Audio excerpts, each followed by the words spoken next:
নমস্কাৰ, সুপ্ৰভাত মোৰ বন্ধু বান্ধৱীসকল।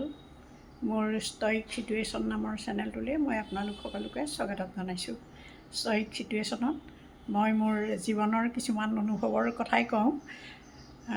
মই আগতেই কেইবাবাৰো কৈছোঁ যে মই ঘৰতে ল'ৰা ছোৱালী পঢ়ুৱাওঁ আৰু তেওঁলোক যেতিয়া মোৰ ওচৰলৈ ক্লাছ ল'বলৈ আহে মই প্ৰথমতে এটা এডমিশ্যন টেষ্ট যেনেকুৱা হয় মই তেনেকৈ অকণমান কিবাকিবি সুধি লওঁ।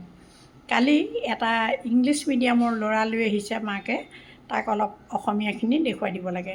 মই অসমীয়া টিউশ্যন নকৰোঁ যদিও মই ক'লোঁ ঠিক আছে বাৰু মই দেখুৱাই দিম। সৰু ল'ৰা 6-7ৰ। তাৰপাছত মই তাক সুধিলোঁ বাৰু তুমি অসমীয়াবোৰ ভালকৈ জানানে? কৈছে মই জানো, খালি মোক এইবোৰ শিকাই দিব লাগে, ব্যাখ্যা কেনেকৈ কৰে, ভাৱ বহলাই কেনেকৈ লিখে, এনেকুৱাবোৰ মোক আপুনি শিকাই দিব লাগে।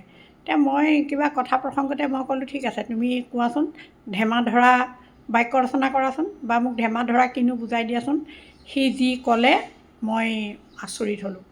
সি ক'লে ধেমা ধৰা সেইবোৰকে কয় যিবোৰ ডাঙৰ মানুহৰ বা মন্ত্ৰীৰ বা মুখ্যমন্ত্ৰীৰ পিছত কথা কওঁতে থিয় হৈ মুখ দেখুৱাই থাকে, সেইবোৰকে ধেমা ধৰা বোলে। মই একদম আচৰিত হৈ গ'লোঁ। ধন্যবাদ।